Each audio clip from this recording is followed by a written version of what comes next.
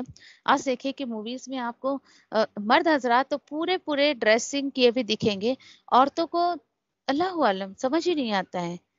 وہ اتنے ہلکے پھلکے سے کپڑے پہنا دیں گے کہ کسی ایسے گانوں میں تو آپ دیکھیں کہ کبھی ہماری نظروں سے بھی گزر جاتی ہے چیزیں، کبھی کسی کے ہم اٹھے بیٹھے اسکرین پر آ گیا، کبھی کسی پوسٹر پہ نظر چلی گئی، کیونکہ آنکھ بند کر کے سڑک پہ تو ہم نہیں چل سکتے نا. اگر ٹھیک ہے ہمارے موبائل پر ہمارا کنٹرول ہے بھائی، ہم چیزیں نہیں دیکھ رہے ہیں، بچوں پر بھی دھیان رکھیں. کیوں؟ دیکھیے کوئی چیز ہم سنتے ہیں یا دیکھتے ہیں نا، اس چیز کا پہلے بھی میں نے آپ کو بتایا 24 گھنٹے تک وہ اثر رہتا ہے اس کے ذہن، دل اور دماغ پر. ایک بچہ اگر 24 گھنٹے میں 2-3 دفعہ دیکھ لیا تو آپ سوچیں کہ 3 دن کی میموری اس کے دماغ میں سیٹ اپ ہو گئی ہے.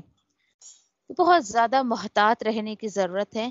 اور دیکھیے کہ ایسے ماحول خراب ہونے کی وجہ سے بچوں کی ذہنیت خراب ہوتی ہے.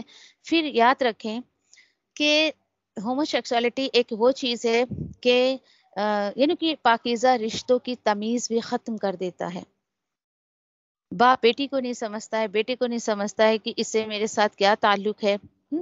ماں بیٹے کے رشتے کو اس نے جو ہے یعنی کہ پاکیزہ رشتے کو جو ہے وہ خراب کر دیا ہے. تو یہ سب کہ ذہن کا کھیل ہے. ذہن میں اپنے اس چیز کو جو ہے وہ بیٹھنے نہ دیں. آپ اس چیز کا خیال رکھیں کہ بالکل اپنے بچوں کو بھی ان چیزوں سے پاک رکھنے کی کوشش کریں. اللہ تعالیٰ سے دعا ہے کہ اللہ سبحانہ تعالیٰ مجھے، آپ کو، ہمارے اہل کو، ہماری نسلوں کو ان برائیوں سے پاک اور صاف رکھے، ان برائیوں کے قریب ہی نہ جانے دے. اور جو بھی قرآن کی آیتیں ہم پڑھتے ہیں اس کو پڑھنے سے، سننے سے زیادہ ہمیں عمل کی توفیق عطا فرمائے. جو بھی علم اللہ نے ہمیں عطا کیا ہے اس پر عمل کی توفیق عطا فرمائے. اللہ سبحانہ تعالیٰ سماج کو پورے ان برائیوں سے پاک کر دے. ہمارے گھروں میں جو ہے وہ ان برائیوں کو آنے سے روکے اور ان برائیوں سے پاک کر دے. آمین یا ربی. جزاکم اللہ خیر. وآخر دعوانی الحمد للہ رب العالمین. سبحان اللہ وبحمدہ، سبحانک اللہم وبحمدک، نشہد ان لا الہ الا انت، نستغفرک ونتوب الیک. ربنا تقبل منا انک انت السمیع العلیم وتب علینا انک انت التواب الرحیم. آمین یا رب العالمین. ربنا تقبل منا انک انت السمیع العلیم رب العالمین. جزاکم اللہ خیر. السلام علیکم ورحمۃ اللہ وبرکاتہ.